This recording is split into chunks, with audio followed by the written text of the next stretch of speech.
সকালবেলা আবার চলে এসেছি গাছের সামনে, যেই গাছটা দুদিন আগে ভিডিও করেছিলাম, অপরাজিতা মানে নীলকণ্ঠ। নীলকণ্ঠ বলা যায় না, এটা হলো সাদাই মানে অপরাজিতা ফুল।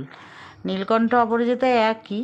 তো দেখো আমি গাছটার সামনে এসেছি, আনাচে কানাচে ফুটে আছে, 5খানা ফুল ফুটেছে, আমার গোনা হয়ে গেছে, অনেকক্ষণ দৃষ্টি দিয়ে দেখে দেখে 5খানা গুনেছি। তারপরে আছে কি না জানি না, তো ফুলগুলো তুলে নেব। ফুলগুলো সত্যি সুন্দর, দেখো পুরোটা সাদা আর মাঝখানটা নীল আভা। তার জন্যই হয়তো গাছগুলোতে মানে কোথায় কোথায় ফুল ফুটে আছে বোঝা যায় না। আমার গোপালের চরণে দেওয়ার জন্য যথেষ্ট।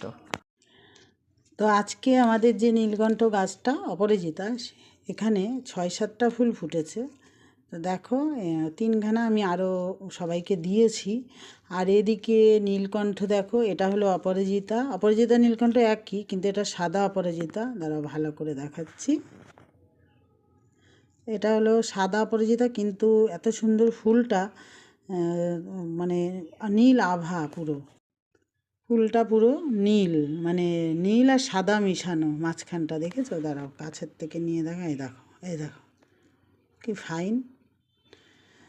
আর এদিকে এটা হলো থোকা নীলকণ্ঠ,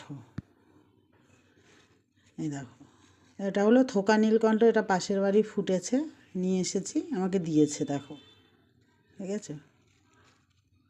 এখন বাজারে কিনতে গেলেও এরকমই দেয়, কি সুন্দর। আজকে আমার গোপালের চরণে দেব। আর এদিকে জবা ফুলও ফুটেছে, দিয়েছে, আমাদের বাড়ির না, দেখো কত ছোট হয়ে গেছে, ঠান্ডার সিজন না, এই জন্য জবা ফুলগুলো অনেক ছোট হয়ে গেছে। যাই হোক, আমার গোপালকে তোমাদের দর্শন করিয়ে দিচ্ছি, দাঁড়াও। এই দেখো গোপুসোনাকে এখন আমি পুজো দেবো, এখনও দেওয়া হয়নি, সব গুছানো হয়ে গেছে। এখন আমি কালকে এই ড্রেসটা পরিয়েছিলাম, এই কালারের জামাটা, ছোট গপুকে আর বড় গপুকেও ম্যাচিং করেই পরিয়েছিলাম। এই দেখো বড় গপুকে এখন স্নান করাবো।